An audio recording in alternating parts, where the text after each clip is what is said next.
Señores, gracias por estar. Yo creo que en el tema de la ciudad sanitaria, el gobierno pasa vergüenza con este caso ahora. En el sentido de que el periódico Listín Diario, la periodista Doris Pantaleón, la semana pasada, publicó una serie de reportajes sobre el tema de la ciudad sanitaria. Y de repente nos dice algo que todos deberíamos saber, pero que al salir en una portada, bueno, pues genera conversación. Y dice, la ciudad sanitaria está totalmente detenida. Y lo está planteando y eso queda ahí. La respuesta inmediata del Ministerio de la Vivienda es decir, bueno, ha sido una responsabilidad y un caos por parte de la compañía que está a cargo de la construcción de la ciudad sanitaria. Eso segundo día.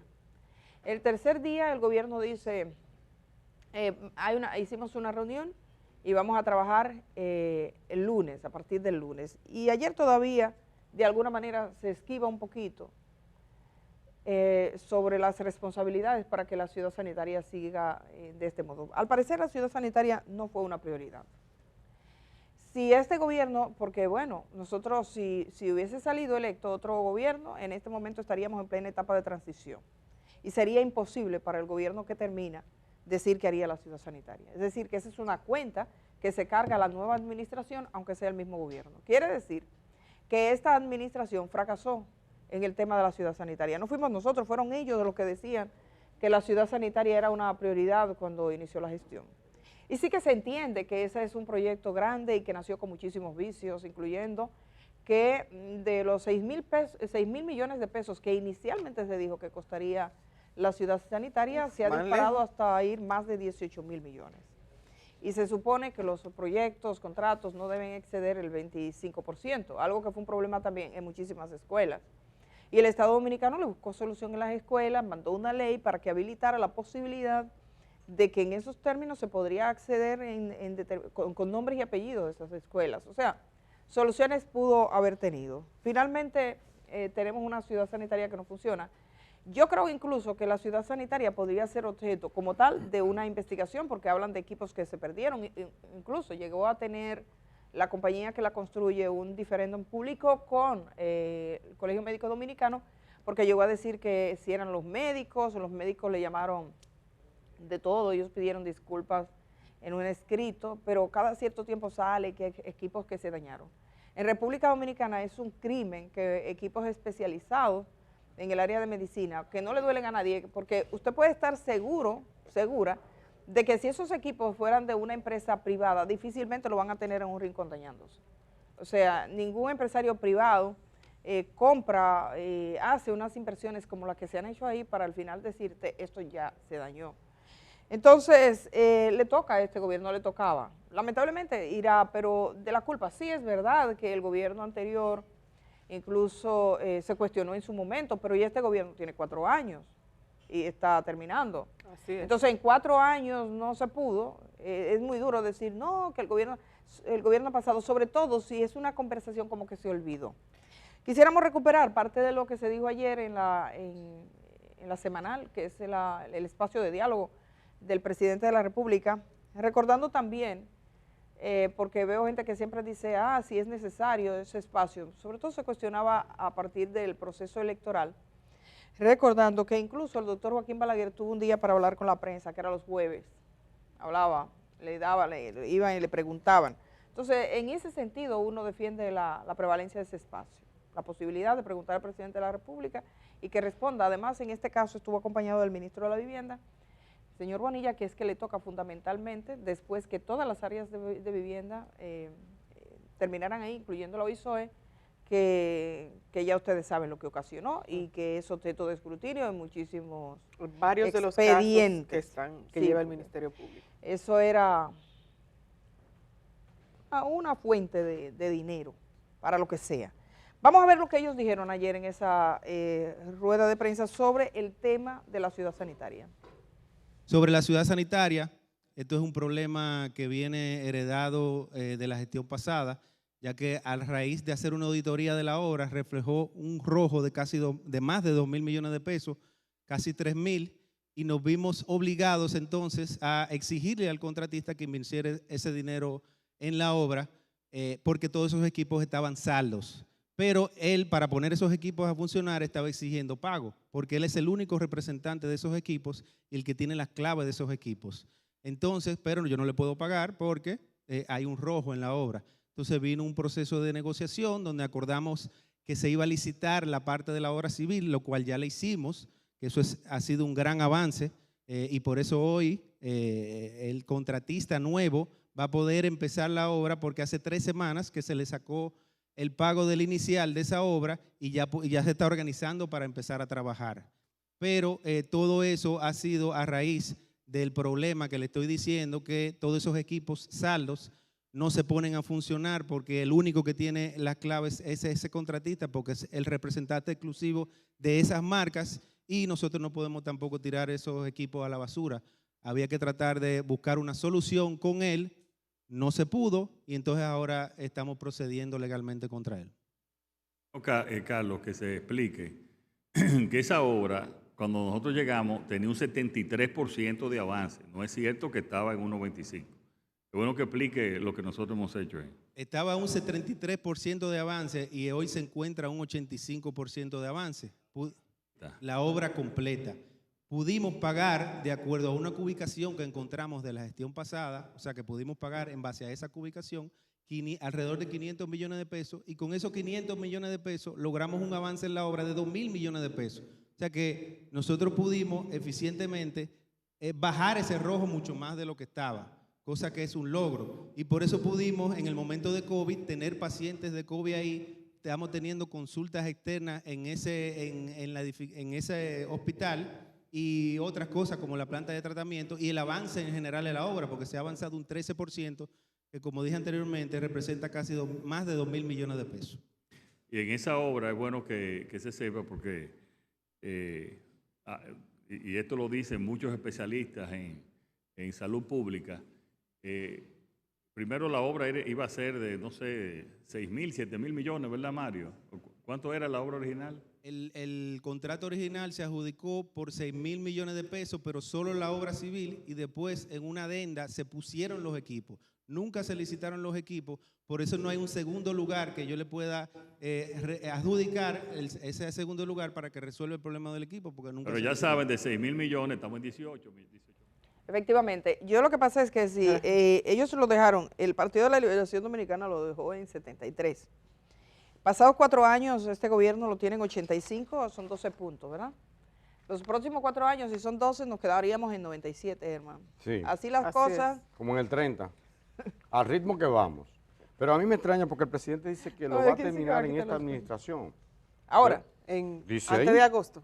Dice en esta administración, Bueno. pero que esta administración no acaba el 16 de agosto. Hay que decirle a la gente también, porque se habla mucho de la ciudad sanitaria, Luis Eduardo Aybar y todos estos millones, pero ¿en qué consiste esta ciudad? Al menos lo que tiene una nota de prensa que publicara en el 2019 el gobierno de Danilo Medina, que se titula Danilo Medina da seguimiento a ciudad sanitaria, Luis Eduardo Aybar constata avances de construcción y conoce procesos administrativos. Eso fue en agosto de 2019 y ahí se informaba que esta sería una obra que transformaría el sistema sanitario, el centro hospitalario más grande y moderno del Caribe y que contaría con un hospital materno-infantil, un centro clínico quirúrgico, patología forense y morgue, 800 camas de internamiento, 4 laboratorios clínicos, un centro de monitoreo y seguridad, 3 bancos de sangre, cirugía robótica, parqueos soterrados para 700 estacionamientos, una farmacia, la farmacia del pueblo más grande del país y la primera gran unidad para el tema de trasplante de órganos. Personas con accidentes cerebrovasculares y trasplantes de órganos. 12, mira, el número 12 está clave aquí, 12 años han pasado, porque fue... Que son 13. Y tú, 13 Edith, años. que mencionabas a los Eso. casos que lleva el Ministerio Público y que te refería, este es un símil entre esos casos. En el caso Antipulpo, yo revisé Sale en los el expediente, no, sale en Los equipos. No, sale en lo que se le encontró, por ejemplo, a Francisco Pagán, perdón, cuando se revisó su casa, se hizo una requisa de su casa, ahí se ve que hay 2 carpetas blancas con el título Ciudad Sanitaria Luis También Eduardo Aybar. Y luego sí Como él hay está un colaborando, informe. quizá le Después, dijo de en qué el se trata. 2018, hay un informe que también señala esta acusación de Antipulpo con referencia al proyecto Ciudad Sanitaria, doctor Luis Eduardo Aybar. La verdad es que el tema de todo lo que tuvo que ver con la construcción de hospitales fue un fracaso. Yo, por ejemplo, ¿Fracaso? ¿Un fracaso para quién? El hospital del Ceibo, mira. Un fracaso, ese Edith. hospital Ese tiene, hospital aparece en desde el el 2013, aparece en el Antipulpo. Sí, y otros hospitales. Me tiene Pero que no ha señalar, sido- porque el en hospital caso- del Ceibo, eso ha sido una tragedia. Quitan una cosa, ponen otra. Yo tengo como 4 momentos de diferentes años grabados de un hospital que no termina. Y eso, en definitiva, se traduce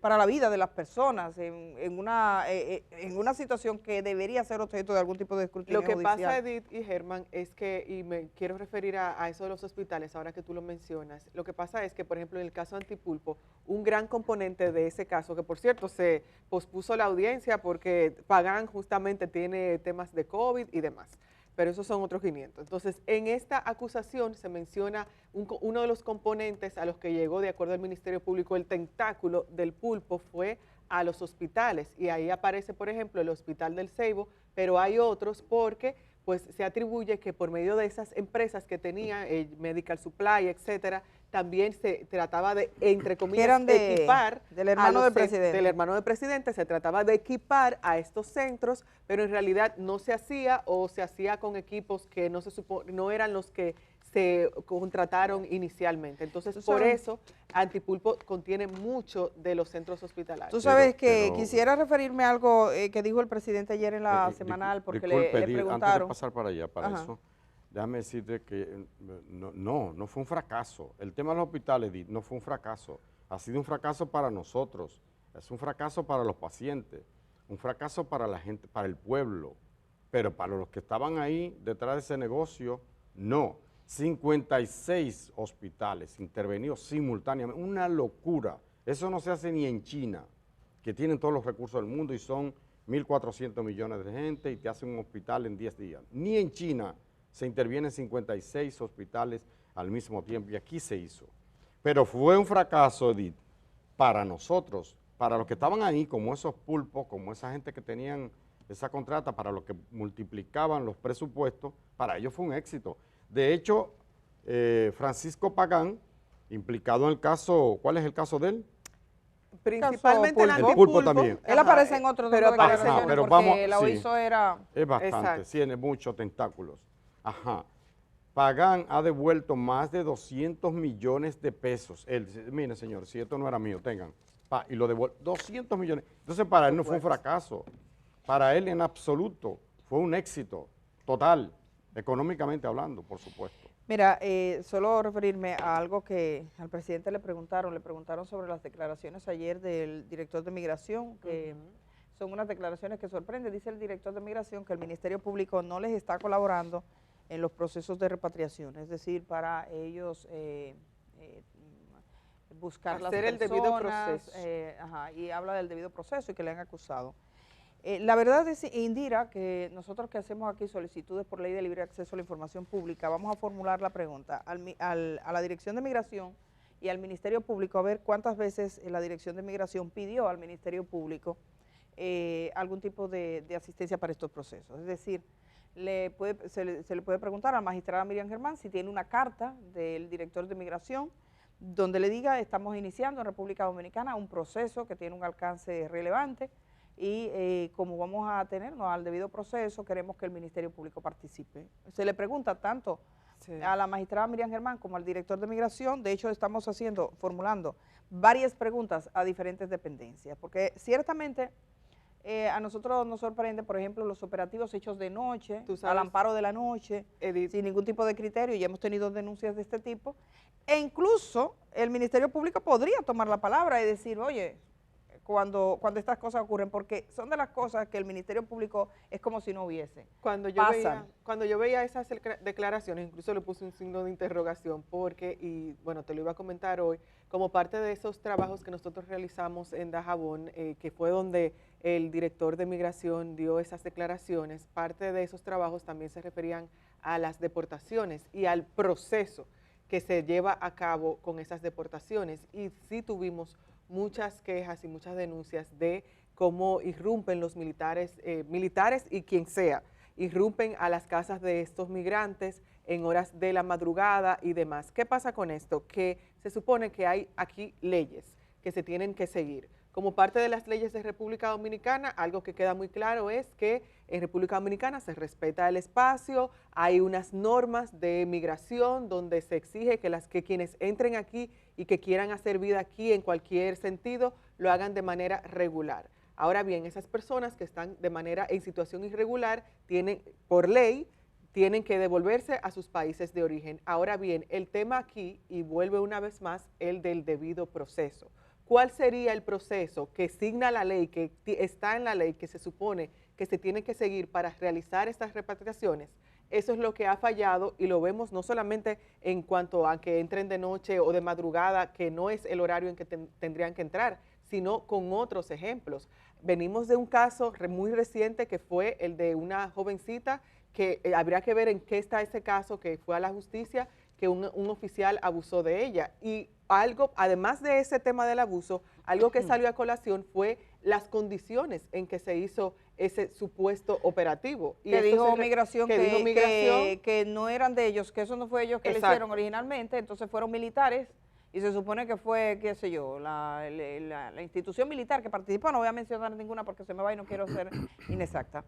Pero el asunto es que hay muchas irregularidades. Si el Ministerio Público toma esto, por ejemplo, la gente que negocia, se han dado unos casos, conocí 2 casos de arresto de personas que la llevaron hasta la zona de Elías Piña, la regresaron después que las personas que les contrataron, con las que trabajaban, ofrecieron dinero. Entonces, lo llevan a un centro particular, un centro instalado que no es ni de migración, ni de la policía, ni de nada. Yo pude ver ese centro que está ahí mismo, cerca de la Duarte con París, es un centro donde esas personas aseguran que fueron llevadas. Eso sería para investigación, un caso que tú dices, bueno, si entra el Ministerio Público, indagar sobre ese tipo de prácticas. Pero bueno, ahí está lo que dijo el presidente, que va a auspiciar una reunión entre Migración y Ministerio Público, entonces le pidió al ministro Joel Santos que se encargue de esos asuntos. Y hubo otros temas también, Edith, que el presidente abordó ayer. Por ejemplo, se refería a la necesidad de ver el sistema eléctrico. Nosotros aquí en el chat de YouTube, por ejemplo, siempre, de unos días para acá, vemos cómo la gente, ayer Germán lo mencionaba, cómo la gente se queja una y otra vez con el tema de los apagones. Entonces, ayer el presidente Luis Abinader también se refería a eso y mencionaba la necesidad de una reforma del sistema eléctrico, que es uno de los grandes beneficiados con todo el tema de los subsidios y que históricamente, al menos desde que yo tengo uso de razón, siempre se ha hablado aquí de las fallas y de lo ineficiente que es el sistema eléctrico. Bueno, apagones hay y hay por pipa. El presidente dijo que por el calor. Por más que explique, ¿qué calor? Sí, ¿Qué calor? que la gente aumenta el Mira, consumo. eso es lo que él hizo fue que me diera a mí más calor. Sí. Que todo el mundo prende los aires al mismo tiempo. Es que no puede ser tan. Vamos a tener que subir Pero a los techos a coger vamos a seguir conversando y tendremos el tema de la energía eléctrica. Ahora, cuando regresemos de la pausa, vamos a tener todos los procesos de reforma, incluyendo la política, pero sobre todo la fiscal, porque nos acompaña Daniel Toribio esta mañana. Sí quisiera, antes de irnos a la pausa, destacar un aspecto. Miren, nada tan sagrado como la vida de un hijo, porque no existe nombre para cuando un padre pierde un hijo. Si usted pierde a su padre, es huérfano; si pierde el esposo, la esposa es viudo o viuda. Pero cuando usted pierde un hijo, eso no tiene nombre. O sea, es algo tan doloroso y tan triste. Y pensar en un padre que se reúne con su hijo y que su hijo está sano, que está ahí, que tienen planes, que tienen proyectos, que tienen futuro, muchachos que tienen futuro. Y que de repente te comuniquen simplemente que tu hijo ya no existe más, esa es la mayor tragedia que puede atravesar una familia. De modo que nosotros enviamos un abrazo solidario a Julio César de la Rosa, el presidente de ADOCO, que ha perdido a su hijo. Y lo pierde en unas circunstancias que él está pidiendo investigar. Yo creo que es válida su solicitud. Él está pidiendo una investigación, profundizar. Y yo creo que desde el primer momento, particularmente, me pareció que este es un caso que tiene que quedar como claro, porque los accidentes generalmente se documentan solos. Sí. Cuando alguien tiene un accidente, pasa el accidente, estás en el sitio, estás el herido, está el lastimado, está el lesionado, está el muerto, está claro quién lo lleva, quién lo recoge y todo lo demás. Aquí se están haciendo recogiendo imágenes de las cámaras porque este joven se desplazaba y fue en las proximidades de migración, según lo que tengo entendido, ya lo decía ayer, en el malecón de Santo Domingo, y el carro apareció solo. O sea, cuando llegan y localizan el carro, después de darlo por desaparecido, él no estaba ahí. O sea, ¿qué es lo que están diciendo? Que fue un atropellamiento como si él hubiese bajado. Entonces, yo no tengo constancia de las condiciones del carro que van a ser, que en definitiva, y hoy vamos a ver si hablamos con las autoridades para documentar un poco el proceso, porque el vehículo, y yo veía las palabras del padre y del papá del señor de la Rosa, y puedo intuir por los datos que tenía también, que estamos hablando exactamente de lo mismo, pero ¿cómo quedó el carro? A ver si fue un atropellamiento dentro del carro o fuera del carro. Lo que está refiriendo, y él mismo refería, es que al parecer se supone que él lo atropella ya fuera del carro, pero habría que ver a qué se desmontó ahí, qué hay en esa zona, porque esa zona, una buena parte, por lo menos de la zona que está cercana al lugar que se ha identificado, es una zona un poco como que no hay mucho movimiento. ¿Qué motivo tendría? Y alguien se detiene a comprar en un puesto de venta, ¿quiénes estaban en su...? Son tantas preguntas. Y entonces, sí que me luce porque he preguntado y siempre me piden tiempo. O sea, cuando preguntas sobre este caso, te dicen, es un caso que está en indagatoria, aunque es un caso que se supone y se bautizó como un accidente. Yo sé que la Policía Nacional en cierto modo ha participado y que se debe asumir como una investigación formal para que no exista lugar a dudas, porque la muerte en sí misma, la pérdida de un hijo, la pérdida de un ciudadano siempre es dolorosa, pero más doloroso aún es que la gente que se quede con algún tipo de duda, y si el padre está diciendo, por favor, yo quiero que se profundicen las investigaciones, quiere decir que él mismo, en sí mismo, todavía los elementos que dispone no son convincentes. ¿Qué pasó ahí? ¿Cómo fue que esto ocurrió? Y este joven Julio César de la Rosa Peralta Jr. de 33 años falleció. Eso está por explicarse. Y hay cámaras del 911, es en una zona también que hay muchas cámaras institucionales, se sigue la secuencia, quiénes lo recogieron, quiénes lo llevaron, a qué centro lo llevaron, tenía documentación, no tenía documentación, por qué no se comunicó a la familia, por qué tuvo que ser un hallazgo después de una búsqueda perdido. Son muchas preguntas y me parece honestamente que merece esta familia una respuesta y la sociedad también, una respuesta a la altura de las circunstancias, tomando en cuenta lo que implica, las implicaciones que tiene. Entonces, bueno, hasta ahora se ha dicho un accidente, no es una declaración oficial. Siempre que hablas, te hablan de un atropellamiento, que por cierto hay un periódico que contabiliza los atropellamientos dice, desde el 2019 más de 1.300 personas mueren atropelladas. Que el tránsito nuestro, es pensarlo, es muy duro, el tránsito nuestro, la manera en que opera, la gente que va comiéndose la calle. Hablando de reformas necesarias. Sí, esa es otra, la del tránsito. Entonces, ¿será uno más en esa cifra? Eso está por verse. Un abrazo al señor de la Rosa y ojalá, ciertamente, se ponga atención y se determine, se haga una investigación, se documente, porque el Estado Dominicano, cuando quiere, tiene todas las posibilidades de documentar, sobre todo un caso que pasa en el centro de la ciudad, donde las cámaras abundan. Así que nada, gracias a ustedes por estar esta mañana, gracias a los de los consejos, de los remedios, me han llegado como 6 más. Ay, yo voy a hacerlo todo, voy a hacer una parte. Ya me cuesta irme por esa vía. Yo me rindo. Por esa vía me voy. Todos me están diciendo, claro que algunos no piensan era hacerlo. desde el inicio de una combinación de natural y médico. Ten fe. Ten fe, como Palito Ortega que tiene. Yo tengo fe que todo cambiará. Que triunfará por siempre el amor. Vámonos a la pausa. Ahí viene Daniel Toribio. Buenos días. Ten fe.